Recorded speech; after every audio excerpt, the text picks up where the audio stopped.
नमस्ते बच्चों, केम छो मजा में?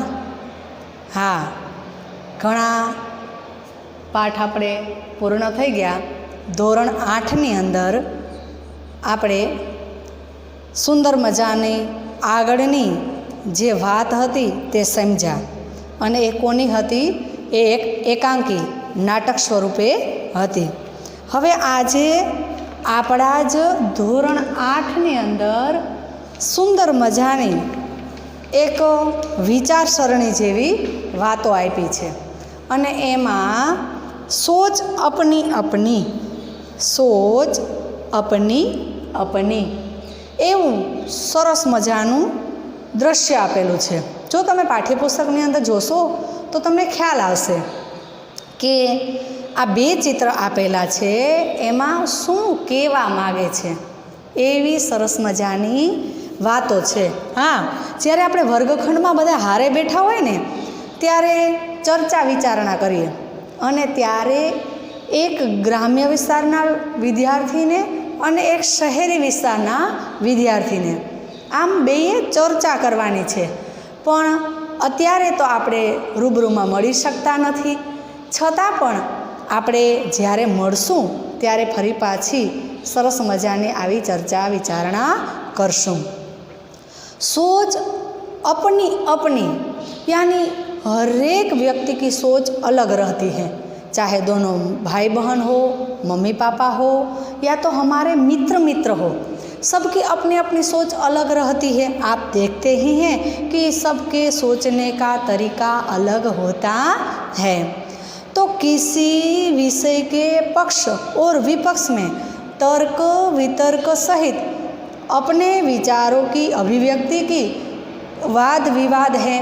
वाद विवाद ऐसे मौखिक भावाभिव्यक्ति का अत्यंत प्रभावशाली महत्वपूर्ण है। हाँ, जब हम एक दूसरे के सामने वाद विवाद करेंगे तो हमें पता चलेगा कि हमें कौन सा वातावरण अच्छा लगता है। वाद विवाद में किसी एक विषय को निर्धारित कर लिया जाता है। कोई एक विषय पर चर्चा करनी होती है, वाद विवाद करना होता है। ये लड़का ऐसे करता है, ये लड़की ऐसी बात करती है, ऐसे वाद विवाद बातचीत।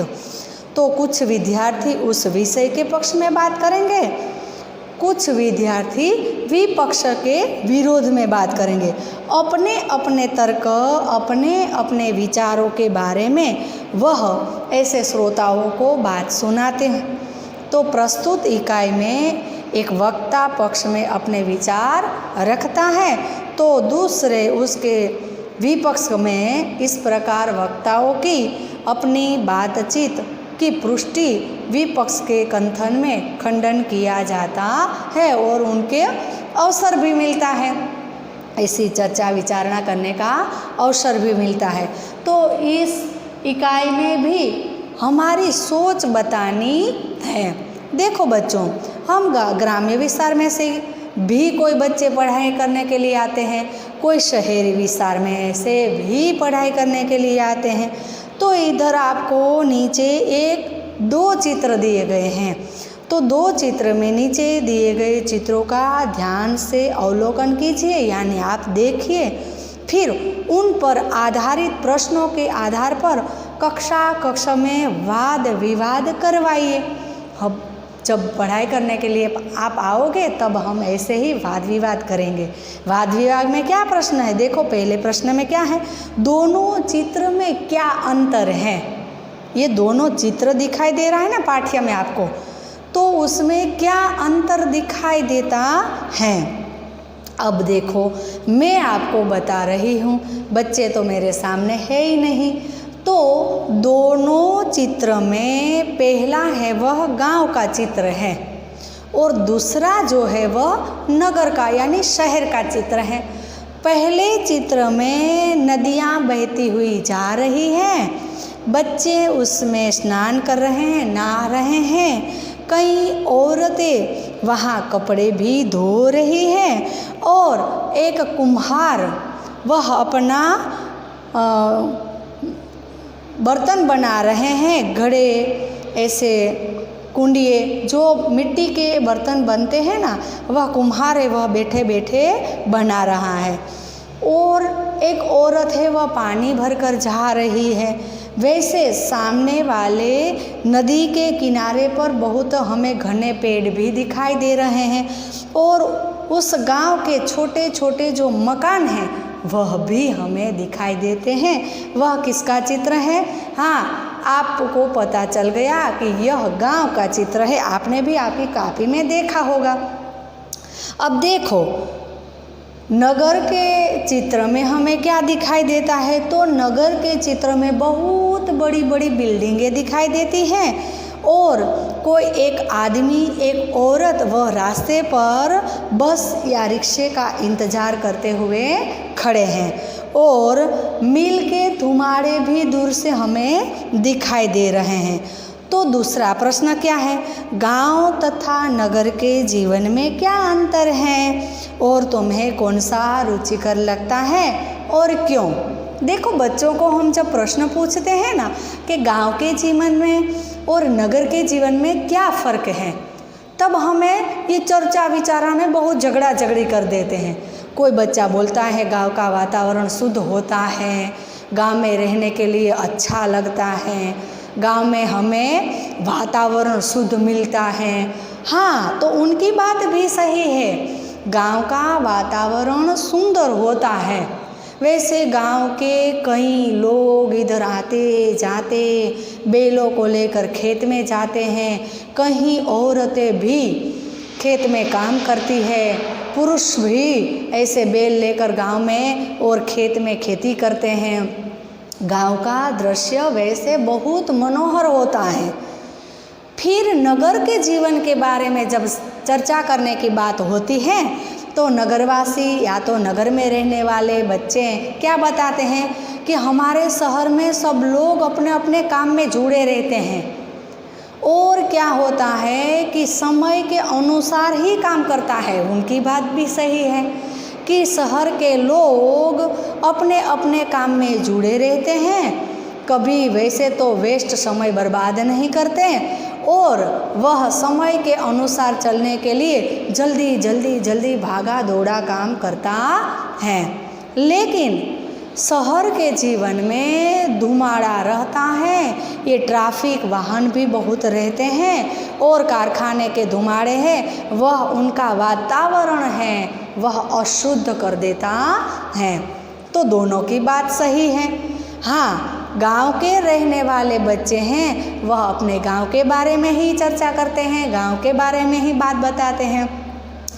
तो नगर वाले बच्चे क्या कहते हैं? तो आप गांव में रहते हैं फिर नगर में पढ़ाई करने के लिए क्यों आते हैं? हाँ, उनकी बात भी सही है कि गांव के शिक्षण में कभी अच्छी शिक्षा नहीं मिलती, यह सोचकर या तो घर में जो बच्चे रहते हैं वह खेत में काम करने के लिए चले जाते हैं, उनके मम्मी पापा वो काम करने के लिए चले जाते हैं, तो उनको अच्छी शिक्षा नहीं मिलती, इसलिए वह नगर में आते हैं।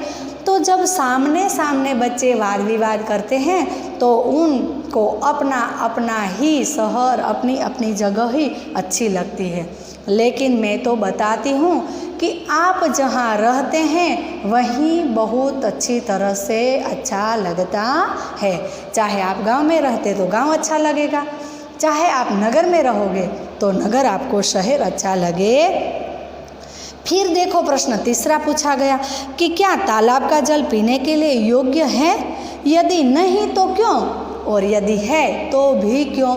हाँ, गांव में जो नदी बहती है चित्र में दिखाई दिया है, वहाँ का पानी पीने लायक नहीं है क्योंकि उसमें औरतें भी कपड़े धो रही हैं, बच्चे भी स्नान कर रहे हैं और कोई किसान है वह ऐसे ही बैलों को स्नान कराने के लिए, पानी पिलाने के लिए आते हैं। तो पानी के लिए उपयोगी है? नहीं है। फिर भी ये गांव के लोग हैं, ये तालाब का पानी है या नदी का पानी है, उनका पीने के लिए उपयोग करते हैं, लेकिन उनका वातावरण शुद्ध होता है, वह काम में सदा के लिए शरीर को कसते हैं, इससे वह कभी बीमार नहीं होते। तो ये गांव का अभी हमें जो चित्र में दिखाई दे रहा है वह गांव का चित्र है। उसमें जो नदी बहती है उनके बारे में बताऊं तो उसका पानी अभी पीने लायक नहीं है क्योंकि उसमें औरतें कपड़े भी धो रही हैं और बच्चे स्नान कर रहे हैं, इसलिए पानी है वह कैसा हो गया, गंदा हो गया है। अब नीचे दिए गए प्रश्न हैं कि विज्ञान के बारे में आप थोड़ी चर्चा कर लीजिए, लेकिन हम जब मिलेंगे तब ये बातें अच्छी तरह से समझेंगे। फिर प्रश्न और एक है कि शक्तिशाली में तलवार है या तो कलम, तो दोनों के बारे में चर्चा करके हम बताएंगे, लेकिन अभी तो तलवार से ज़्यादा बढ़िया कौन है, शक्तिशाली कलम है। कलम बहुत सारी लेखन कार्य करती है और जीवन को प्रेरणा मिलती है, इसलिए दोनों में से शक्तिशाली कलम है। अब नीचे एक बहुत दूर जन्म ले रहा है धरती जैसा ग्रह, उनके बारे में कोई वैज्ञानिकों ने चर्चा की गई है, लेकिन जब हम मिलेंगे तो उनकी बात अच्छी तरह से समझ लेंगे। बच्चों अभी तो कुछ नहीं है, बहुत सालों के बाद एक पृथ्वी जैसा ग्रह फिर से बन रहा है, ऐसे वैज्ञानिकों ने देखा है या तो उनके प्रयोगों द्वारा पता चला है, ऐसी चर्चा इधर हमें चित्र में बताई गई है। देखो बच्चों, फिर स्वाध्याय के बहुत अच्छी तरह से मैंने इधर प्रश्न लिखे गए हैं, उसमें उदाहरण के आधार पर उपसर्ग लगाकर शब्द पुनः फिर से लिखिए। हमें ये शब्द को फिर से लिखना पड़ेगा।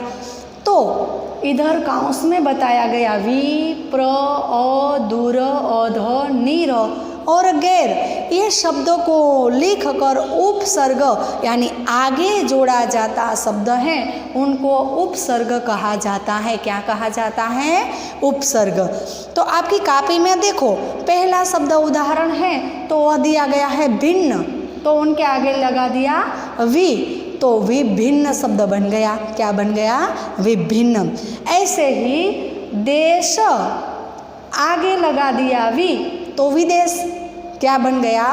उपसर्ग बन गया, देश विदेश। फिर पक्का, तो इधर हमें काउंस में दिया है अध, तो पक्का अध पक्का।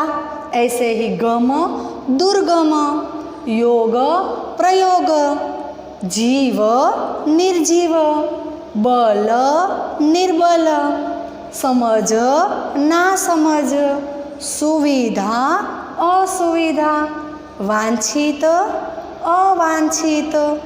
आ सब जो आपकी कॉपी में स्वाध्याय दिए गए हैं ना, उसमें आप अच्छी तरह से लिख लेना। अब प्रश्न दूसरा है, वह मैं आपको समझा देती हूँ कि उदाहरण के आधार पर प्रत्यय लगाकर पुनः शब्द लिखिए। तो प्रत्यय का अर्थ क्या है? काउंस में दिया गया शब्द है ई, ता, इत, इक, ई, ता, इत, इक।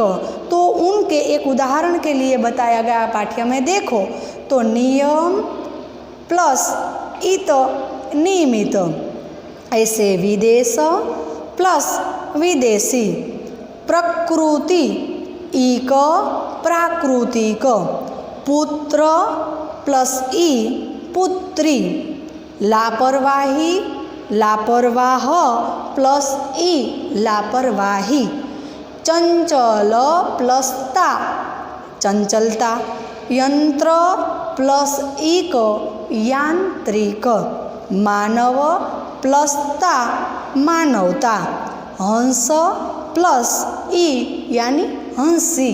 ये सारे के सारे रिक्त स्थान आपको अच्छी तरह से समझकर भर लेना। आपको काउंस में दिए गए शब्द हैं, उनकी मदद से आप लिख लेना। अब एक चित्र के आधार पर एक काव्य की रचना कीजिए। उसमें 2 पंक्ति दी गई है, 2 मैं आपको लिखवा देती हूँ। घड़ी लगी दीवार पर टिक टिक कर तू चली है, दिन हो या रात हो, गर्मी हो या सर्दी हो, दिन हो या रात हो, गर्मी हो या सर्दी हो, फिर भी कभी न रुकती हो, फिर भी कभी न रुकती हो। तो ये किसके बारे में बताया है? घड़ी के बारे में। देखो बच्चों, ये स्वाध्याय मैंने आपको समझाया, वह आपकी कॉपी में HW में फेयर नोट में लिख लेना। आओ जो